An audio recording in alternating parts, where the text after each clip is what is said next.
সকলকে স্বাগতম জানাচ্ছি কুকিং ব্লগের আরেকটি রেসিপিতে। ইলিশ মাছের মাথা দিয়ে উলকচু রান্নার রেসিপিটি সম্পূর্ণ দেখার অনুরোধ রইল। তো চলুন দেরি না করে রেসিপিটি শুরু করা যাক।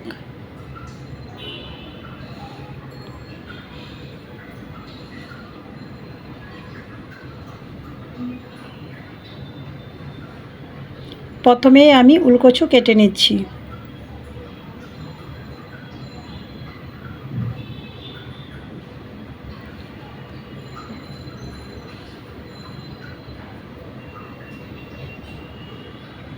কাটা হয়ে গিয়েছে, এই পর্যায়ে ধুয়ে নিয়েছি। চুলাটা অন করে একটি পাত্রতে পরিমাণ মতো জলে কচুটা সিদ্ধ করে নিচ্ছি। চুলায় একটি কড়াই বসিয়ে দিয়েছি, কচুটা নামিয়ে দিয়ে দিয়েছি তেল, সামান্য আস্ত জিরে,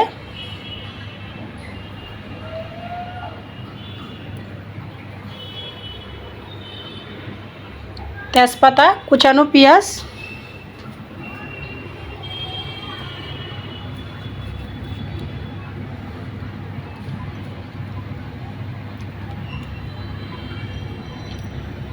পেঁয়াজটা ব্রাউন কালার হওয়ার পর দিয়ে দিয়েছি অল্প পরিমাণে জল মশলা কষানোর জন্য। মশলায় দিয়ে দিচ্ছি পরিমাণ মতো হলুদ গুঁড়া, স্বাদ মতো লঙ্কার গুঁড়া,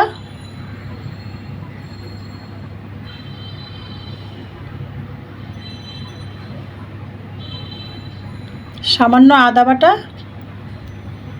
স্বাদ মতো লবণ। নাড়াচাড়া করে এই মশলাটা ভালো করে কষিয়ে নেব। স্বাদ মতো কাঁচা লঙ্কা,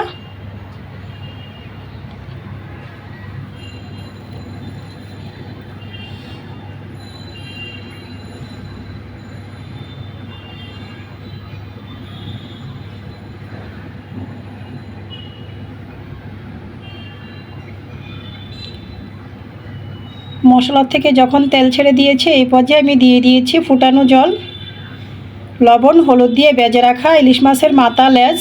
তো আপনারা কেউ চাইলে ইলিশ মাছের পরিবর্তে যে কোনো ধরনের বড় মাছের মাথা কিংবা চিংড়ি মাছ দিয়ে রান্নাটা করে নিতে পারেন। দিয়ে দিয়েছি উলকচু সিদ্ধ করে রাখা, ভাজা জিরার গুঁড়া, ঢাকনা দিয়ে দিয়েছি। নাড়াচাড়া করে